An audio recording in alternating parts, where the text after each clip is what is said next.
오늘 2020년 11월 8일 주일 메시지를 시작하도록 하겠습니다.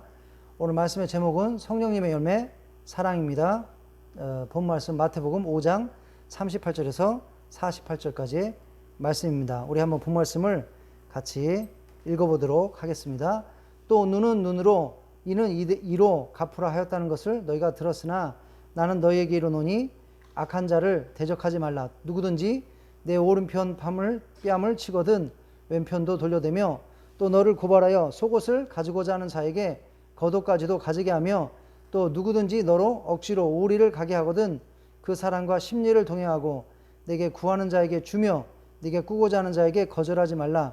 또 내 이웃을 사랑하고 내 원수를 미워라 하였다는 것을 너희가 들었으나 나는 너희에게 이르노니 너희 원수를 사랑하며 너희를 박해하는 자를 위하여 기도하라. 이같이 한즉 하늘에 계신 너희 아버지의 아들이 되리니 이는 하나님이 그 해를 악인과 선인에게 비추시며 비를 의로운 자와 불의한 자에게 내려 주심이라. 너희가 너희를 사랑하는 자를 사랑하면 무슨 상이 있으리요? 세례도 이같이 아니하느냐? 또 너희가 너희 형제에게만 무난하면 남보다 더하는 것이 무엇이냐? 이방인들도 이같이 아니하느냐?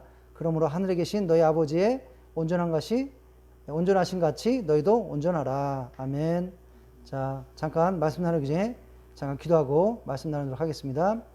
하나님 아버지 감사합니다. 이 시간에 또 하나님 말씀을 들을 수 있도록 인도하시니 감사합니다. 이 하나님 말씀이 우리 영과 혼과 육의 생명 말씀이 되게 하여 주시고 정말로 우리가 온전한 하나님의 자녀로서 또 온전한 하나님의 성도로서 자라서 많은 열매를 맺게 하는 그런 말씀 될 수 있도록 인도하여 주시옵소서. 예수님 감사합니다. 예수님의 이름으로 간절히 기도하였습니다. 아멘. 오늘은 성령님의 열매, 특별히 성령의 열매 중에 사랑에 대해서 같이 나눴으면 좋겠습니다. 지난번에 우리가 예수님 믿는 성도로서 자녀로서 또 예수님을 믿는 사람들로서 열매 맺는 삶을 살아야 된다. 우리 예수님께서는 포도나무시고 우리는 거기에 붙어있는 가지인데 가지로서 많은 열매를 맺으면 하나님께 영광이 되고 예수님의 참 제자가 되는 것인데 열매를 맺지 못하고 열매를 맺지 못하면 그 가지는 버리워져서 그 불에 던지울 수밖에 없다고 이렇게 요한복음 15장에서 말씀하셨습니다. 그래서 우리는 열매 맺는 삶을 살아야 되는데 특별히 성령님의 열매, 성령님의 열매를 맺어야 된다고 지난번에 말씀을 나눴습니다. 물론 성령님의 열매 말고도 많은 열매들이 있습니다. 영혼 구원의 열매, 의의 열매, 또 화평의 열매, 또 여러 가지 많은 열매들이 있는데 지난주에 나눴습니다. 그리고 또한 특별히 성령님의 열매를 맺어야 된다고 지난주에 배웠습니다. 그래서 우리가 신앙생활하면서 이 성령님의 열매, 9가지 열매를 맺어야 되는데 오늘은 오늘부터 성령님의 열매에 대해서 성령님의 열매를 하나씩 같이 알아보도록 하겠습니다. 오늘은 성령의 열매 중에 사랑에 대해서 한번 같이 알아보도록 하겠습니다. 우리가 예수님의 삶을 보면 예수님의 삶 자체가 바로 이 성령님의 열매인 하나님의 사랑, 아가페 사랑이 무엇인지 잘 보여주고 있습니다. 요한복음 3장 16절에 보니까 하나님의 세상을 이처럼 사랑하사 독생자를 주셨으니 이는 그를 믿는 자마다 멸망하지 않고 영생을 얻게 하려 하심이라. 우리 하나님은 이 세상을 너무너무 사랑하셨습니다. 그래서 하나밖에 없는 독생자를 모든 인류의 죄를 해결하기 위해서 모든 인류를 구원하기 위해서 보내셨다고 얘기하고 있습니다. 우리 예수님은 자신의 삶을 통해서 이 하나님의 사랑이 어떤 것인지 아가페 사랑이 어떤 것인지 잘 우리에게 보여주셨습니다. 먼저 예수님께서는 우리를 사랑하시기 때문에 우리를 구하시기 위해서 하늘나라의 모든 영광을 버리고 이 세상의 인간으로 오셨습니다. 이것은 무엇 때문입니까? 예수님이 우리를 사랑하셨기 때문인 것입니다. 예, 하늘나라에서 우리 예수님이 하나님으로서 엄청난 영광과 존귀와 모든 귀한 것을 누릴 수 있었지만 우리를 구하기 위해서 그런 모든 것을 버리고 오셨다는 것입니다. 빌립보서 2장 5절에서 8절에 보면 거기에 대해서 잘 얘기하고 있습니다. 너희 안에 이 마음을 품으라. 곧 그리스도 예수의 마음이니 그는 근본 하나님의 본체시나 하나님과 동등됨을 취할 것을 여기지 아니하시고 오히려 자기를 비워 종의 형체를 가지사 사람들과 같이 되셨고 사람의 모양으로 나타나사 자기를 낮추시고 죽기까지 복종하셨으니 그 십자가에 죽으심이라. 예수님은 우리를 사랑하시기 때문에 우리를 사랑하셨기 때문에 모든 것을 버리시고 이 땅에 오셨다는 것입니다. 예수님께서 이 땅에 오셔서 사랑할 수 없는 죄인들을 사랑하셨습니다. 예수님께서 특별히 세리들과 장녀들과 죄인들과 그들과 교제하시고 그들과 식사를 같이 하시고 그들과 시간을 보내시고 그런 모습을 보고 세리 바리새인과 또 율법 선생들 유대교의 종교 지도자들은 비난했습니다. 왜 너희 선생은 제자들에게 왜 너희 선생은 저런 사람들하고 같이 교제하냐, 저런 사람들하고 같이 식사하고 같이 시간을 보내느냐 이렇게 비난하였습니다. 그때 예수님께서 뭐라고 얘기했습니까? 건강한 자에게는 의사가 쓸데없고 병든 자에게라 쓸데있느니라. 너희는 가서 내가 긍휼을 원하고 제사를 원하지 아니하노라 하신 뜻이 무엇인지 배우라. 나는 의인을 부르러 온 것이 아니요 죄인을 부르러 왔노라 하시니라. 예수님께서는 죄인을 구하러 오신 것입니다. 그래서 죄인을 구하기 위해서 바로 그 죄인들을 사랑하시고 그 죄인들과 시간을 보내시고 그들과 교제하시고 그들과 식사하시고 그들과 시간을 보내셨던 것입니다. 우리가 죄인을 사랑하기가 쉽지 않습니다. 그러나 예수님은 죄인들을 사랑하셨다는 것입니다. 우리는 다 죄인인데 바로 우리와 같은 죄인들을 사랑하셔서 이 땅에 오셨다는 것입니다. 예수님은 또 사람들을 사랑하셔서 사람들을 섬기셨습니다. 예수님께서는 공생의 기간에 도시와 마을들을 두루 다니시면서 모든 도시와 마을들을 두루 다니시면서 그들의 회상에서 그 천국의 진리를 가르쳐 주시고 천국의 복음을 전파하시고 모든 병과 모든 악한 것을 고치셨다는 것입니다. 그것은 바로 예수님께서 사람들을 사랑하시고 불쌍히 여기시고 그들을 돕기 위해서 섬기기 위해서 이렇게 하셨다는 것입니다. 예수님은 제자들의 발을 씻기는 또 섬김을 보여주셨습니다. 예수님께서는 이와 같이 사람들을 섬겨주시고 도와주시고 문제를 해결해 주시고 그러면서 예수님께서 말씀하셨습니다. 이방인의 집권자들이 그들의 임의로 주관하고 그 고관들이 그들에게 권세를 부리는 줄을 너희가 알거니와 너희 중에는 그렇지 않을지니 너희 중에 누구든지 크고자 하는 자는 너희를 섬기는 자가 되고 너희 중에 누구든지 으뜸이 되고자 하는 자는 모든 사람의 종이 되어야 하리라. 인자가 온 것은 섬김을 받으려 함이 아니라 도리어 섬기려 하고 자기 목숨을 많은 사람의 대속물로 주려 함이라. 예수님께서 오신 것은 바로 사람들을 섬기고 그리고 그 사람들에게 목숨을 주기 위해서 목숨을 대속물로 주기 위해서 오셨다는 것입니다. 즉 이렇게 할 수 있었던 것은 바로 예수님께서 사람들을 너무너무 사랑하셨다는 것을 알 수 있습니다. 예수님께서는 자격이 안 되는 바로 우리와 같은 죄인을 위해서 자신을 희생시켰습니다. 우리가 사랑하는 사람을 위해서 또는 가까운 사람을 위해서 친구를 위해서 가족을 위해서 친척을 위해서 아마 우리를 희생할지 모르겠습니다. 그러나 정말로 흉악한 그런 범죄자를 위해서 흉악한 그런 죄인들을 위해서 어떻게 우리가 우리를 희생시킬 수 있겠습니까? 그러나 예수님께서는 자격이 안 되는 그런 악한 자들을 위해서 그런 죄인을 위해서 자신을 희생시켜줬다는 것입니다. 여기 로마서 5장 6절에서 8절을 보면 이렇게 얘기하고 있습니다. 우리가 아직 연약할 때 기약대로 그리스도께서 경건하지 않은 자를 위하여 죽으셨도다.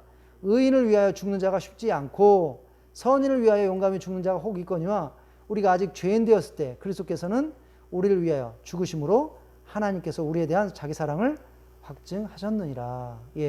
그래서 정말로 하나님의 사랑이 얼마나 크신가, 우리를 향한 하나님의 사랑이 얼마나 크신가는 바로 이 말씀을 통해서 알 수 있습니다. 바로 자격이 안 되는 죄인들을 위해서 그 하나님께서 온갖 고통을 당하시면서 희생하시고 죽으셨다는 것입니다. 이것은 정말로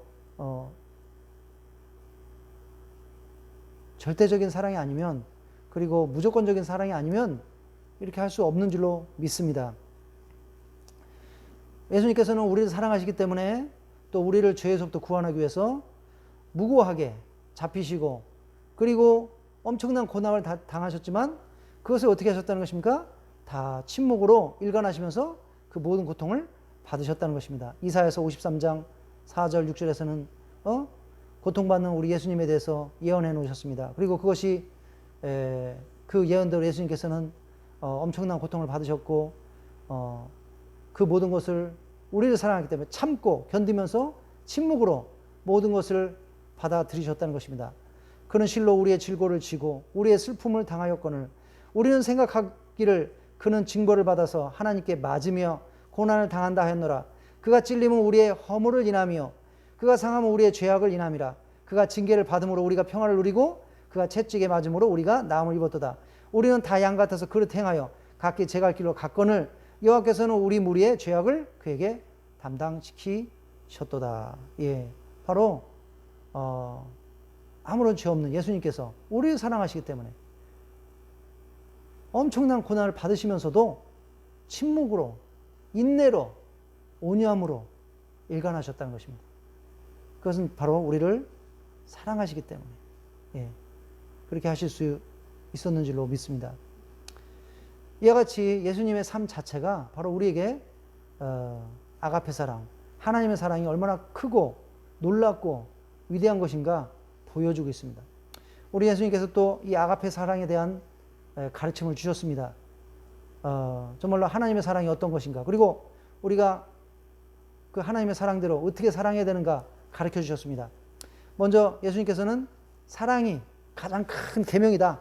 성경에 있는 모든 가르침과 모든 율법과 모든 계명 중에 가장 큰 가르침은 바로 사랑이다 라고 가르쳐 주셨습니다. 마태복음 22장 37절부터 40절에 보니까 예수께서 이르시되 내 마음을 다하고 목숨을 다하고 뜻을 다하여 주 너의 하나님을 사랑하라 하셨으니 이것이 크고 첫째 되는 계명이요 둘째도 그와 같으니 내 이웃을 내 자신같이 사랑하라 하셨으니 이 두 계명이 온 율법과 선지자의 강령이니라.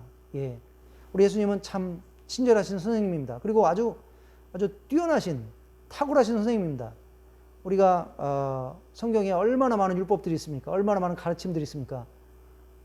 우리가 이것을 다 이해하기도 좀 어려울 수 있고 다 알기도 어려울 수 있는데 예수님께서는 친절하게도 모든 성경에 있는 가르침과 율법을 두 율법으로, 두 명령으로 요약해 주셨습니다. 그리고 이 명령을 지키면, 이 율법을 지키게 되면 성경을 모두 지키는 것과 같다. 성경에 있는 모든 가르침과 율법을 지키는 것 같다. 이렇게 아주 친절하게, 탁월하게 가르쳐 주셨습니다. 그것이 뭡니까? 내 마음을 다하고 목숨을 다하고 뜻을 다하여 주 너의 하나님을 사랑하라. 예, 바로 이것이 첫째 계명인 것입니다. 가장 큰 첫째 계명. 그리고 둘째는 내 이웃을 내 자신과 같이 사랑하라. 예. 그래서 이 두 계명을 우리가 지키게 되면 성경에 있는 것을 모두 다 지키게 된다는 것입니다. 예.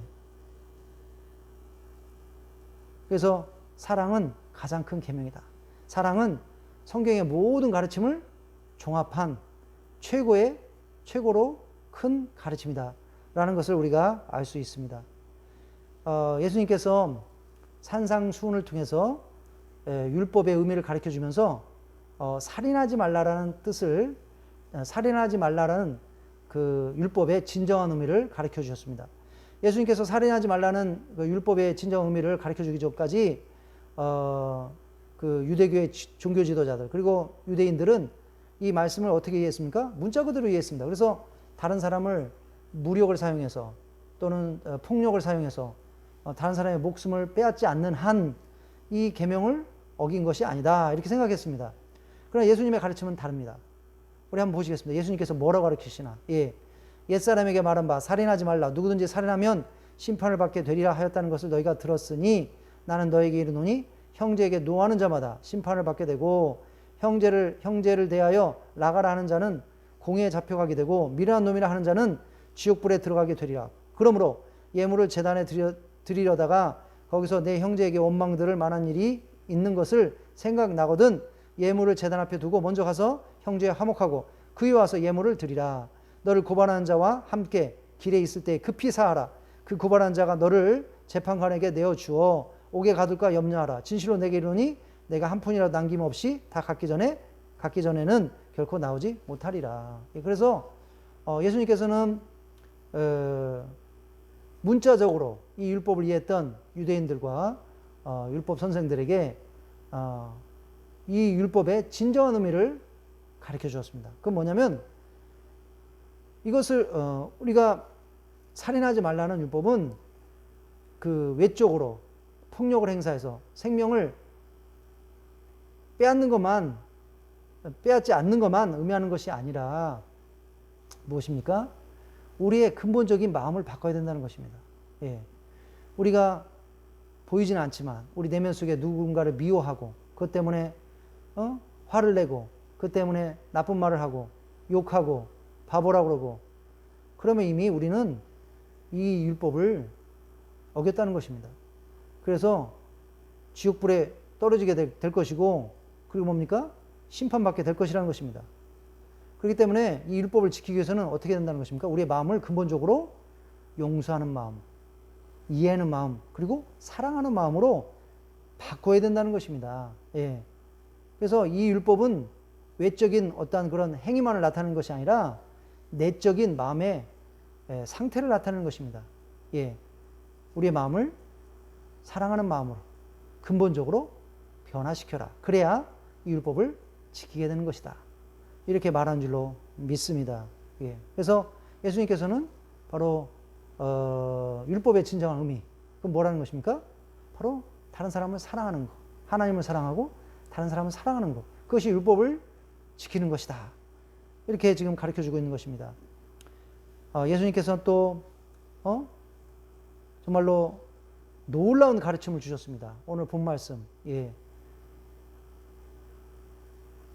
뭐라고 가르쳐 주고 계십니까? 바로 원수를 사랑하고 핍박한 자를 위해서 기도하라고 가르쳐 주십니다. 이것은 정말로 쉽지 않은 쉽지 않은 가르침입니다.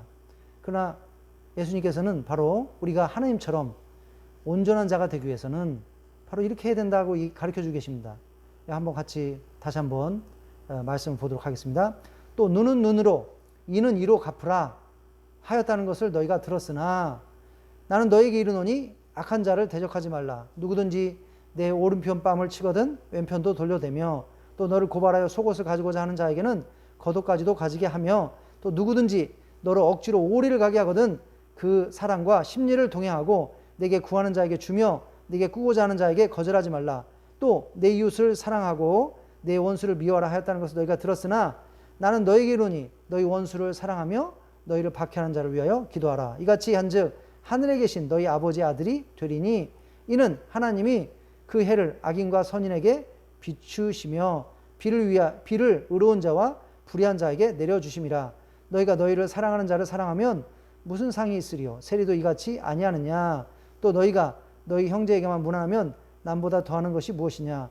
이방인도 이같이 아니하느냐? 그러므로 하늘에 계신 너희 아버지의 온전하신 같이 너희도 온전하라. 예. 그래서 예수님께서는 진정한 하나님의 자녀가 되기 위해서는 진정한 우리 하나님 아버지를 닮는 그런 하나님의 자녀가 되기 위해서는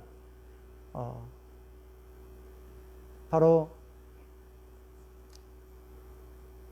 우리 하나님을 알지 못하는 그런 이방인들처럼 하지 말고, 이방인들은 뭐 어떻다는 것입니까?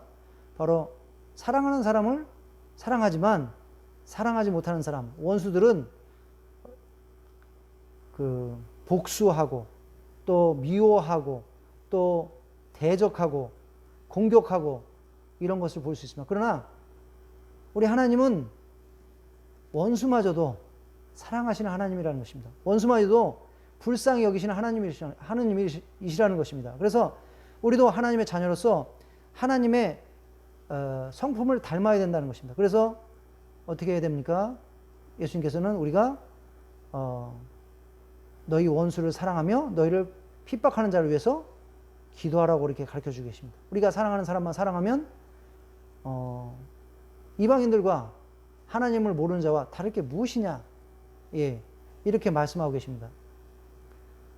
그래서 우리 하나님은 바로 사랑이신 것입니다. 그리고 원수까지도 사랑하시는 그런 하나님이신 줄 믿습니다. 그렇기 때문에 예수님께서는 그 하나님 아버지를 닮는 진정한 하나님의 자녀가 되기 위해서는 바로 원수도 사랑하고 핍박하는 자를 위해서 기도하라고 이렇게 지금 가르쳐주고 계십니다. 또 사랑은 주는 것이고 자신을 위해 이기적으로 많은 것을 축적하는 것이 아니라고 예수님은 가르쳐 주셨습니다. 누가복음 6장 30절에 내게 구하는 자에게 주며 내 것을 가져가는 자에게 다시 달라 하지 말며 누가복음 6장 38절에서 주라 그리하면 너에게 줄 것이니 그 후이되어 누르고 흔들어 넘치도록 하여 너에게 안겨주리라. 너희가 헤아리는 그 헤아림으로 너희도 헤아림을 도로 받을 것이니라. 이렇게 말씀하고 계십니다. 사도행전 20장 35절에서 사도 바울 선생님도 뭐라고 얘기하고 있습니까?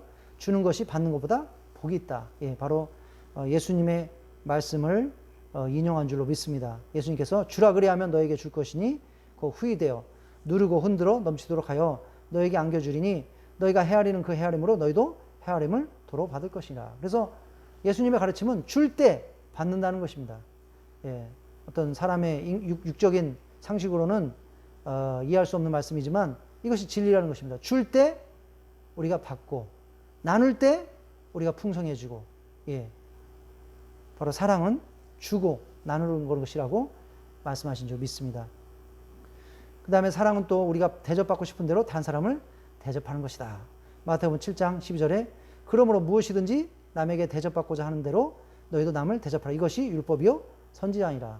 존경받고 싶으면 남을 존경해야 되고 남에게 존중받고 싶으면 또 존중하고 남을 존중하고 친절하게 대함을 받고 싶으면 또 남에게 친절을 대하고, 예, 남에게 대접받고 싶은 대로 너희도 남을 대접하라 라고 가르쳐 계십니다. 우리가 요한복음 15장에서 예수님께서 정말로 너무나 귀한 약속을 하고 계십니다. 예, 한번 어떤 약속을 하고 계시는지 한번 보도록 하겠습니다. 내가 아버지의 계명을 지켜 그의 사랑 안에 거하는 것 같이 너희도 내 계명을 지키면 내 사랑 안에 거하리라. 내가 이것을 너희에게 이름은 내 기쁨이 너희 안에 있어 너희 기쁨을 충만하게 하려 함이라. 내 계명은 곧 내가 너희를 사랑한 것 같이 너희도 서로 사랑하라 하는 이것이니라. 너희는 내가 명하는 대로 행하면 곧 나의 친구라. 예, 여기 보면 정말 놀라운 예수님의 약속이 있습니다. 첫째는 무엇입니까? 바로 예수님의 사랑에 거할 수 있다는 것입니다. 둘째는 바로 우리 가운데 기쁨이 충만하게 될 수 있다는 것입니다. 셋째는 무엇입니까? 바로 우리가 예수님의 친구가 될 수 있다는 것입니다. 이 얼마나 놀라운 약속입니까? 그 비결은 무엇입니까? 예, 바로 예수님의 계명을 지키는 것입니다. 예수님의 계명이 무엇입니까? 내가 너희를 사랑한 것 같이 너희도 서로 사랑하라. 예, 우리가 서로 사랑하게 되면 바로 우리가 예수님의 사랑에 거하게 되고 또 우리 가운데 하나님의 기쁨이 충만하게 된다는 것입니다. 그리고 또 우리가 예수님의 친구가 된다는 것입니다. 이게 얼마나 놀라운 약속입니까? 이게 얼마나 놀라운 축복입니까? 그렇기 때문에 우리는 서로 사랑해야 될 줄로 믿습니다. 예, 우리가 누가복음 15장 20절에서 24절 보면 또 탕자의 비유가 나옵니다. 이 비유를 통해서 하나님의 사랑이 어떤지 우리는 느낄 수 있습니다. 바로 탕자, 예, 아버지의 그 재산을 아버지가 돌아가시지도 않았는데도 무엇입니까? 달라고 해가지고 재산을 절반을 가지고 가서 그것을 어떻게 했습니까? 다른 나라에 가서 술과 여자와 그 다음에 여러 가지 악한 그런 생활로 허비하고 다 낭비하고 다 써버리고 그리고 이제 비참하게 되고 가난하게 되어서 이제 돼지를 키우다가 너무나 배고프고 너무나 자신의 신세가 불쌍해서 그때서야 이제 아버지가 얼마나 고마우신 분이고 아버지 집은 얼마나 좋은 곳인가 깨달아서 이제 아버지 집에 오고자 했지만 면목이 없고 또 아버지께 너무 죄송하고 그래서 주저하다가 결국에는 너무나 배가 고파서 결국에는 아버지 집에 오게 됩니다. 탕자는 고개를 들 수가 없었고 너무나 아버지께 죄송했습니다. 그러나 아버지는 이런 둘째 아들의 모든 잘못을 하나도 기억하지 않았습니다. 아버지는 둘째 아들이 이렇게 잘못을 많이 했는데도 여전히 이 아들을 사랑하는 것입니다. 이 아들이 돌아오기를 기다리고 있었습니다. 아들이 돌아오는 날에도 아버지는 이미 집에서 멀리 떨어진 길을 바라보면서 우리 아들이 오늘은 돌아오지 않는가 기다리고 고대하면서 있었던 것입니다. 여기 아들이 왔을 때 아버지는 너무나 기뻐서 아들에게 뛰어가서 아들을 안고 또 껴안고 눈물을 흘리면서 그 아들을 집에 데려와서 씻기고 좋은 옷을 입히고 큰 잔치를 벌여서 그 아들이 돌아온 것을 축하하는 것을 볼 수 있습니다. 바로 이것이 하나님 아버지의 마음이라는 것입니다. 하나님 아버지의 사랑이라는 것입니다. 큰아들은 불평하였습니다. 이 아들을 왜 이렇게 잘해주시냐고. 재산을 다 가져가서 허랑방탕한 데 쓰고 악한 데 쓰고 이런 자를 뭐하러 이렇게 잘해주시고 반겨주시고 그리고 또 이렇게 잔치를 여냐고. 아들은 못마땅해 했습니다. 불평하였습니다. 그러나 그러나 아버지의 마음은 어땠습니까? 아들의 잘못을 보지 않고 아들을 여전히 사랑하고 그 아들이 돌아오기를 기다렸던 것을 볼 수 있습니다. 바로 우리 하나님의 사랑이 바로 그 아버지의 마음 같다는 것을 이 비유를 통해서 우리는 알 수 있을 줄 믿습니다. 자, 이제 우리 한번 성경에는 사랑에 대한 가르침이 많이 있습니다. 그래서 우리가 복음서에서 예수님의 삶과 예수님의 가르침을 통해서 하나님의 사랑이 무엇인가 같이 보았습니다. 이번에는 한번 바울의 서신서를 통해서 바울은 하나님의 사랑이 어떤 것인가 어떻게 가르치는가 한번 보도록 하겠습니다. 바울은 이 사랑은 성령님께서 나온다. 아가페 사랑은 성령님께로 오는 것이다. 하나님께로 오는 것이다 라고 가르쳐주고 있습니다.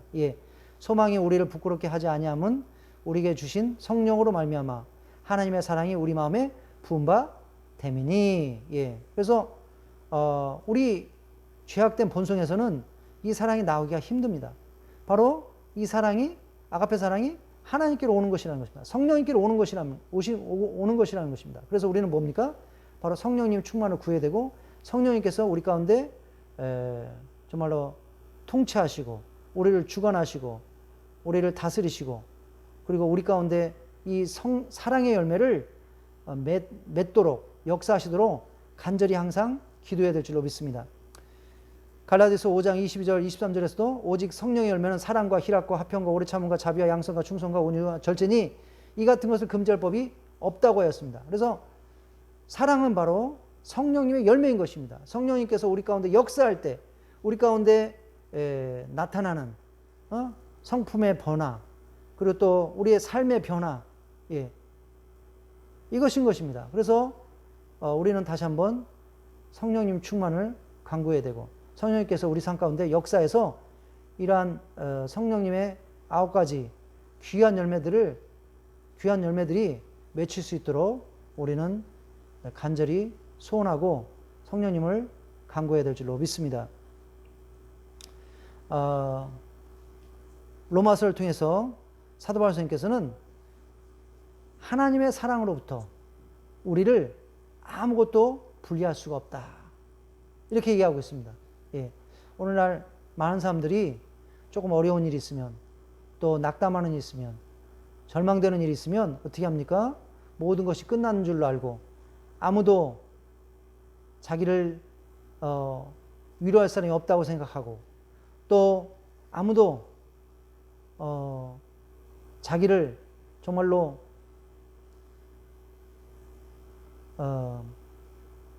위로하고 또 도와줄 사람이 없다고 생각하고 어떻게 합니까?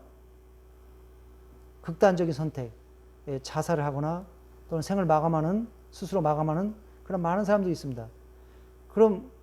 그런데 이 말씀은 우리에게 정말로 용기가 되는 말씀입니다.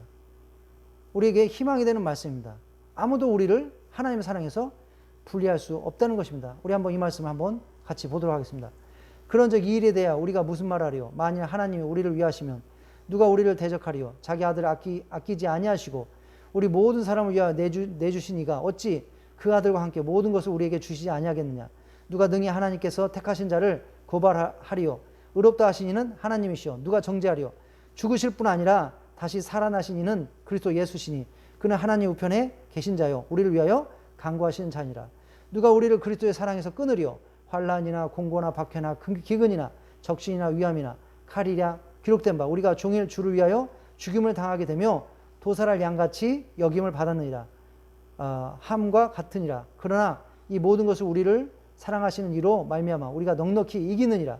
내가 확신하노니 사망이나 생명이나 천사들이나 권세자들이나 현재일이나 장래일이나 능력이나 높음이나 깊음이나 다른 어떤 피조물이라도 우리를 우리 주 예수 그리스도의 예수 안에 있는 하나님의 사랑에서 끊을 수 없느니라. 예, 이 얼마나 희망이 되는 말씀입니까? 또 얼마나 용기가 되는 말씀입니까? 예, 하나님은 이처럼 우리를 사랑하십니다. 그러니까 우리가 좀 어려운 일을 당한다 할지라도 절망되는 상황이 있다 할지라도 이 말씀을 기억하면서 우리는 용기를 가져야 될 줄 믿습니다. 하나님께서는 우리를 사랑하고 계신다는 것입니다. 아무도 우리를 하나님의 사랑에서 끊을 수 없다는 것입니다. 사도 바울 선생님은 또 로마서 말씀을 통해서 사랑이 무엇인가, 하나님의 사랑이 무엇인가, 그리고 그 하나님의 사랑을 가지고 우리는 어떻게 되는가를 가르쳐 주고 계십니다. 즉 사랑은 악을 선으로 이기는 것이라는 것입니다. 사랑은 우리가 악을 악으로 갚는 것이 아니라 복수하는 것이 아니라 악을 선으로 이기는 것이라는 것입니다. 예, 우리 한번 사도 바울 선생님께서 가르쳐 주시는 하나님의 사랑이 무엇인가 한번 같이 보도록 하겠습니다. 사랑은 거짓이 없나니 악을 미워하고 선에 속하라. 형제를 사랑하고 서로 우애하고 존경하기를 서로 먼저 하고 부지런하여 게으르지 말고 열심을 품고 주를 섬기라. 소망 중에 즐거워하며 환난 중에 참으며 기도에 항상 힘쓰며 성도들의 쓸 것을 공급하며 손 대접하기를 힘쓰라. 너희를 박해하는 자를 축복하라. 축복하고 저주하지 말라. 즐거워하는 자들과 함께 즐거워하고 우는 자들과 함께 울라. 서로 마음을 같이하여 높은 데 마음을 두지 말고 도리어 낮은 데 처하며 스스로 죄 있는 채 하지 말고 아무에게도 악을 악으로 갚지 말고 모든 사람 앞에서 선한 일을 도마라. 할 수 있거든 너희로서는 모든 사람과 더불어 화목하라. 내 사랑하는 자들아 너희가 친히 원수를 갚지 말고 하나님의 진노하심에 맡기라. 기록되었을 때 원수 갚는 것이 내게 있으니 내가 갚으리라고 주께서 말씀하시니라. 내 원수가 줄이거든 먹이고 목마르거든 마시게 하라. 그리함으로 네가 숯불을 그 머리에 쌓아 놓으리라. 악에게 지지 말고 선으로 악을 이기라. 예. 그래서 사도 바울 선생님께서도 예수님과 동일한 가르침을 주셨습니다. 예수님께서도 뭐라고 했습니까? 원수를 사랑하고 너희를 핍박하는 자를 위해서 기도하라. 이렇게 예수님께서 말씀하여 주셨습니다. 사도 바울 선생님께서도 뭐라고 얘기하고 있습니까? 바로 악을 악으로 갚지 말고 악을 선으로 갚으라고 했습니다. 원수가 배고프거든 먹이고 목마르든 마시게 하고 필요가 있거든 도와주고 바로 우리는 하나님의 사랑을 아는 그리고 하나님의 사랑 가운데 있는 우리 성도님들은 바로 이렇게 행해야 된다고 얘기하고 있습니다. 그리고 또 이것이 하나님의 사랑이라고 가르쳐주고 있습니다. 또 사도 바울 선생님께서는 우리 성도님들은 아무 빚도 지지 말아야 된다 이렇게 얘기하고 있습니다. 그래서 우리는 빚을 지면 안 됩니다. 오직 아무 빚도 지지 말고 뭐라고 했습니까? 예, 서로 사랑하는 것 외에는 아무 빚도 지지 말라 이렇게 얘기하고 있습니다. 피차 사랑의 빚 외에는 아무에게도 아무 빚도 지지 말라. 남을 사랑하는 자는 율법을 다 이루었느니라. 간음하지 말라, 살인하지 말라, 도둑질 말라, 탐내지 말라 하는 것과 그 외에 뭐 다른 계명이 있을지라도 내 이웃을 내 자신과 같이 사랑을 하신 그 말씀 가운데 다 들었느니라. 사랑은 이웃에게 악을 행하지 아니하나니 그러므로 사랑은 율법의 왕성이니라. 그래서 믿는 성도님들은 빚을 지지 말고 오직 우리가 해야 될 일은 뭡니까? 바로 서로 사랑하는 것이라는 것입니다. 다시 한번 사도 바울 선생님도 예수님께서 가르쳐 주신 말씀을 동일하게 이야기하였습니다. 바로 사랑이 모든 율법의 완성이요, 가장 큰 계명이라고 얘기하고 있습니다. 또 로마서 말씀에 우리가 하나님의 사랑을 행해야 되는 우리 성도님들은 믿음이 약한 자들을 판단하지 말고 또 그들을 멸시하지 말고 어떻게 해야 된다는 것입니까? 그들을 받아들여야 된다는 것입니다. 이해하고 불쌍히 여기고 받아들여야 된다는 것입니다. 믿음이 약한 자를 너희가 받되 그의 의견을 비판하지 말라. 네가 어찌하여 형제를 비판하냐? 어찌하여 내 형제를 업신여기냐? 우리가 다 하나님의 심판대에 서리라. 그런즉 우리가 다시는 서로 비판하지 말고 그러므로 그리스도께서 우리를 받아 하나님께 영광을 돌리신 것 같이 너희도 서로 받으라. 우리가 다 믿음이 같을 수 없습니다. 아직 믿음이 연약한 그러한 성도님들이 우리 가운데 있을 수 있습니다. 그런 성도님들을 판단하고 비판하고 몰아세우고 또 외면하고 이런 것이 아니라 하나님의 사랑을 가지고 이해해주고 기도해주고 품어주고 받아들여야 된다. 이렇게 얘기하고 있습니다. 자, 그리고 또 고린도전서를 통해서 성령님의 은사를 가르쳐 주면서 뭐라고 얘기했습니까? 가장 큰 은사는 바로 성령님의 은사는 사랑이다. 그래서 사랑이 없으면 어떤 성령님의 은사도 소용이 없다라고 얘기하고 있습니다. 사람의 방언과 천사의 말을 할지라도 사랑이 없으면 소리나는 구리와 울리는 꽹과리가 되고 예언하는 능이 있어 모든 비밀과 지식을 알고 산을 옮길 만한 믿음이 있을지라도 사랑이 없으면 아무것도 아니라고 얘기하고 있습니다. 내게 있는 모든 것을 구제하고 내 몸을 불사르게 내어줄지라도 사랑이 없으면 아무 유익이 없다는 것입니다. 바로 사랑이 가장 큰 은사고 또 모든 은사는 사랑이 이유가 되어야 되고 사랑이 바로 목적이 되어야 된다는 것입니다. 모든 은사들은 끝이 있습니다. 예수님이 오시면 이제 끝나는 것입니다. 그러나 사랑은 영원하고 절대 패하지 않는다고 얘기했습니다. 사랑은 언제까지든지 떨어지지 아니하나 예언도 패하고 방언도 그치고 지식도 패하리라. 우리가 부분적으로 알고 부분적으로 예언하니 온전한 것이 올 때는 부분적으로 하는 것이 패하리라. 그래서 최종적으로 믿음, 소망, 사랑 이 세 가지 은사가 가장 귀한 것인데 그 중에 제일은 바로 사랑이라고 이렇게 얘기하고 있습니다. 이 아가페 사랑, 하나님의 사랑은 어떤 것입니까?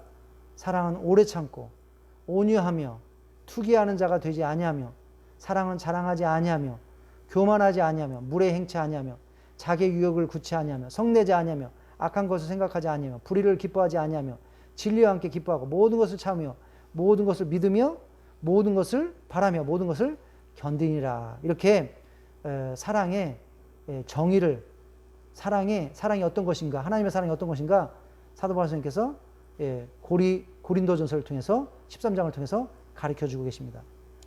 다시 한번 모든 은사, 성령님께서 주시는 은사 중에 가장 위대한 은사는 바로 사랑이라는 것입니다. 그래서 우리는 이 사랑을 구해야 되는 것입니다. 왜? 이 은사가 가장 위대하기 때문인 것입니다. 또 갈라디아서 6장 2절을 통해서 너희가 서로 짐을 지라. 그리하면 그리스도의 법을 성취하리라. 바로 사랑하는 것은 서로의 짐을 지는 것입니다. 다른 사람의 어려움을 외면하지 않고 우리가 그 사람의 어려움을 도와주려고 하는 것입니다. 불쌍히 여기고 또 관심을 가지고 도와주는 것입니다. 바로 그것이 사랑인 줄 믿습니다. 에베소서 5장 1절 2절에서는 이렇게 하고 있습니다.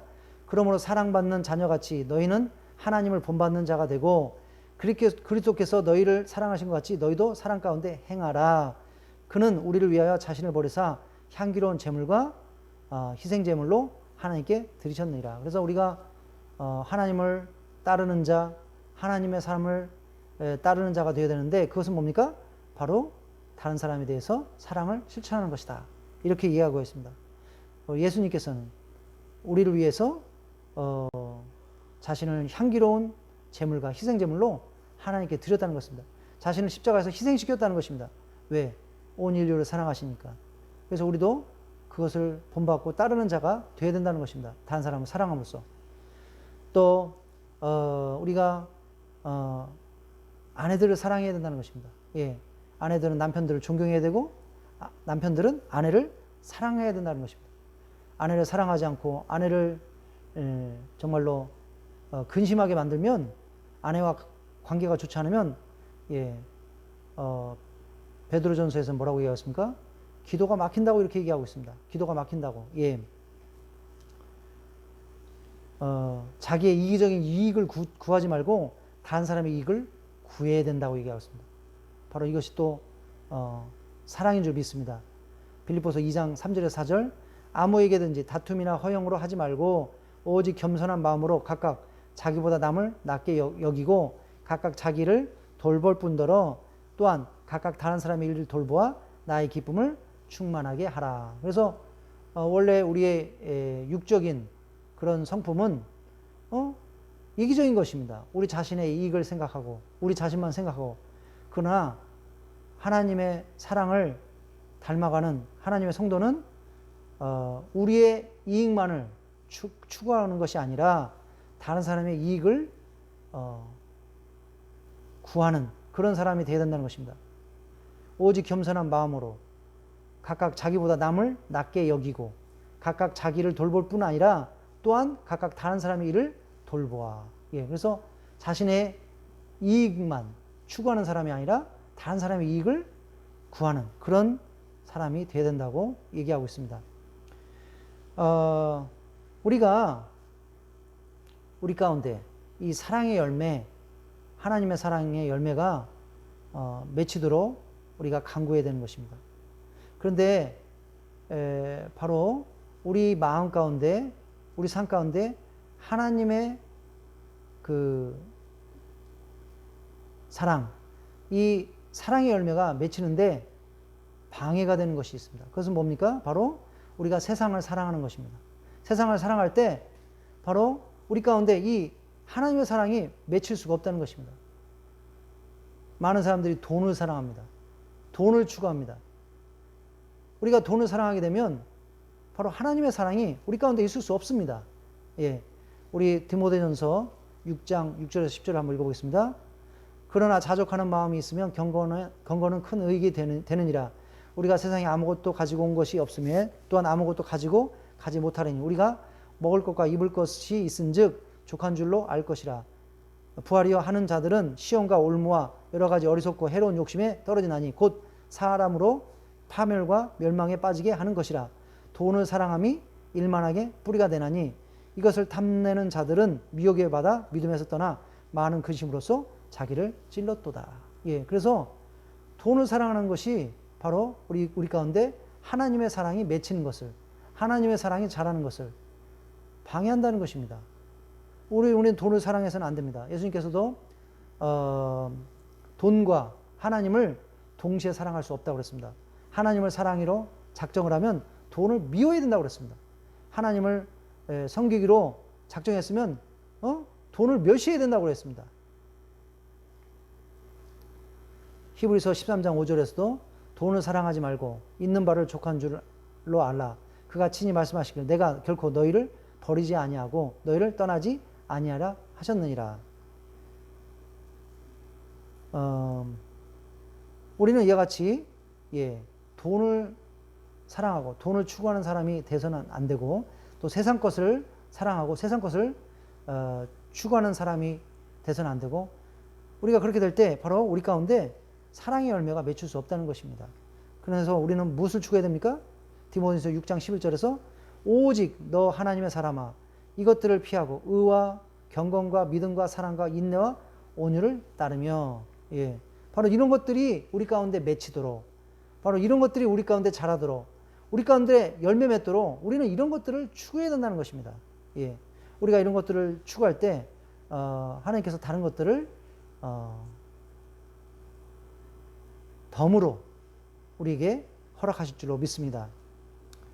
자, 우리가 디모데후서 3장 1절에서 5절을 보면 사도 바울께서 마지막 때 어떠한 일이 일어날 것인가, 마지막 때 사람들이 어떠한 마음을 갖게 되고 상황이 어떻게 될 것인가 얘기하고 있습니다.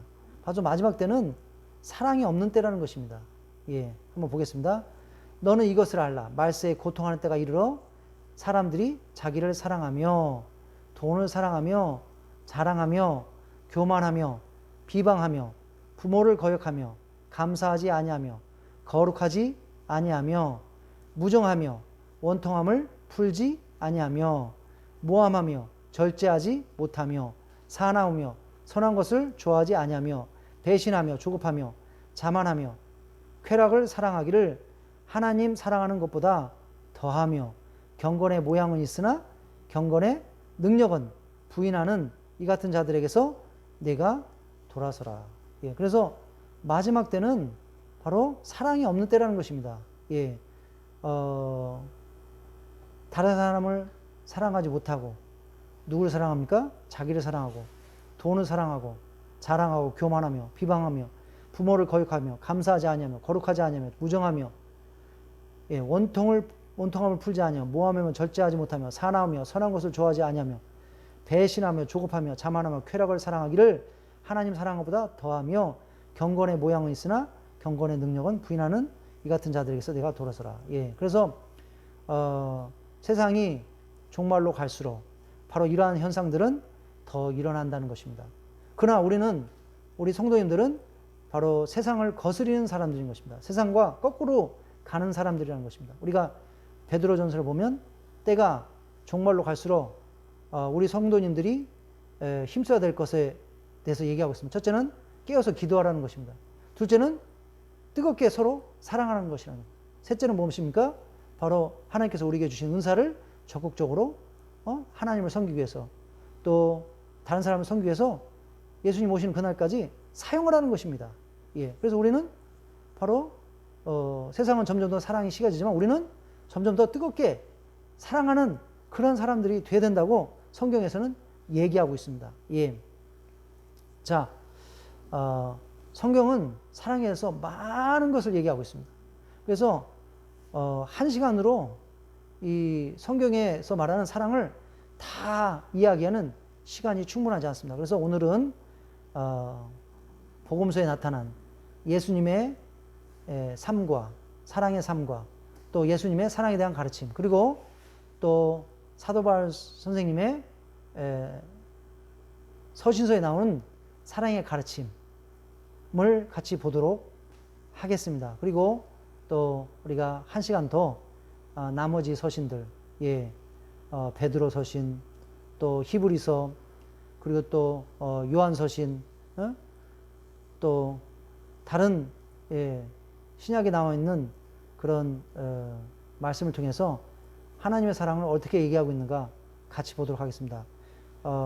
그런 말씀도 같이 봤으면 좋겠지만 시간 관계상 다 한 시간 내로 나눌 수 없기 때문에 다음번에 같이 나누도록 하겠습니다. 또 구하에게 나타나는 사랑, 하나님의 사랑 또 같이 보도록 하겠습니다. 자, 오늘은 마지막으로 빌레몬서에 나오는 아름다운 성도의 사랑 이야기를 다시 한번 기억해 보도록 하겠습니다. 예. 빌레몬서에 보면 오네시모라는 사람이 나옵니다. 오네시모. 예. 이 오네시모는 빌레몬이라는 사람의 노예였습니다. 원래 오네시모의 이름의 뜻은 유익한, 유익한이라는 뜻입니다. 그런데 유익한 이름의 뜻을 가진 오네시모가 유익한 사람이 되지 못했습니다. 해로운 사람이 되었습니다. 바로 주인인 빌레몬의 소유를 훔쳐서 바로 도망간 것입니다. 그때 당시에 노예가 주인의 소유를 훔쳐서 도망갔다는 것은 아주 중대한 죄인 것입니다. 죽어 마땅한 것입니다. 죽어도 죽임을 당해도 아무런 문제가 되지 않는 그런 중대한 죄였습니다. 이와 같이 오네시모는 자신의 이름대로 유익한 사람이 되어야 되는데 주인인 빌레몬에게 해를 끼치는 그런 사람이 되었습니다. 그런데 하나님의 은혜로 오네시모가 바울 선생님을 만났고 바울 선생님을 통해서 복음을 듣고 예수님을 영접하게 되었습니다. 그리고 점차 이제 변화되는 사람이 되었습니다. 이제 바울 선생님은 바로 이 오네시모의 과거의 죄를 또 과거의 어떤 그런 문제를 해결해 주고 싶었습니다. 그래서 빌레몬에게 편지를 보냅니다. 이 빌레몬은 바로 바울 선생님의 전도로 또 예수님을 믿게 된 또 아주 신실한 하나님의 성도였습니다. 그래서 바울은 빌레몬에게 편지하면서 바로 오네시모의 그런 과거의 죄를 용서해 줘라. 용서해 줄 뿐이 아니라 이제 오네시모가 예수님을 믿었으니 예수님 안에서 우리는 다 형제다. 그러니까 노예로 받아들이지 말고 형제로 받아들여라. 그리고 이 오네시모를 자유롭게 낳아 주어서 이제 바울 선생님에게 다시 돌아와서 바울 선생님을 돕게끔 하라. 예, 이렇게 부탁합니다. 그리고 오네시모가 그 훔친 돈에 대해서는 바울 선생님이 또 지불해 주겠다. 대신 지불하겠다. 이렇게 편지를 씁니다. 그리고 이제 오네시모가 그 편지를 가지고 빌레몬에게 돌아갑니다. 그랬을 때 빌레몬이 어떻게 합니까? 이 오네시모를 복수하고 오네시모를 벌하고 죽이거나 이렇게 한 것이 아니라 그 바울 선생님의 요구대로 오네시모를 다 용서해 줍니다. 하나님의 사랑으로 용서해 줍니다. 용서해 줄 뿐이 아니라 하나님의 사랑으로 오네시모를 정말로 진정한 형제로 받아줍니다. 그리고 또 오네시모를 자유롭게 해줘서 오네시모가 사도 바울 선생님께 돌아가서 사도 바울 선생님을 돕고 사도 바울 선생님 가운데 사도 바울 선생님과 함께 있으면서 더 영적으로 성장하도록 이렇게 도와줍니다. 그래서 결국에는 오네시모는 자신의 과거를 용서받고 자유로운 몸이 되어서 또 사도 바울 선생님께 돌아와서 결국에는 계속 영적으로 성장하여 결국에는 어떤 도시에 영적인 지도자가 되었다고 합니다. 감독이 되었다고 합니다. 교회 역사에 하면 그렇게 얘기하고 있습니다. 바로 하나님의 사랑을 깨닫고 하나님의 사랑을 신천한 바로 성도님들의 그 사랑과 용서로 인해서 바로 한 인생이 오네시모의 인생이 아주 유익한 인생으로 아름다운 축복의 인생으로 많은 사람에게 좋은 영향을 끼치는 그런 인생으로 변화된 그런 이야기가 있는 것이 바로 빌레몬서인 것입니다. 그래서 오늘 말씀 하나님의 오늘 말씀 성령님의 열매를 맺어야 되는데 바로 특별히 성령님의 열매 9가지 중에 사랑, 하나님의 사랑, 아가페 사랑을 같이 보았습니다. 우리 모든 성도님들이 바로 이 가장 위대한 하나님의 성령님의 은사이자 또 예수님의 가장 큰 가르침인 바로 이 사랑, 그리고 성경의 가장 큰 또 가르침인 이 사랑, 이 하나님의 사랑, 이 아가페 은사를 또 아가페 이 성령님의 열매를 다 맺으시고 또 이 사랑을 삶 가운데 적극적으로 행하시는 그러한 모든 성도님 되시기를 예수님의 이름으로 간절히 축원합니다. 그리고 우리는 오늘 나눈 말씀처럼 세상 것, 돈과 세상에 썩어질 것을 추구하는 것이 아니라 바로 계속적으로 이 아가페 사랑이 우리 삶 가운데 충만하게 맺히도록 우리는 기도하고 간구하고 추구해야 될 줄로 믿습니다. 우리 같이 기도하도록 하겠습니다.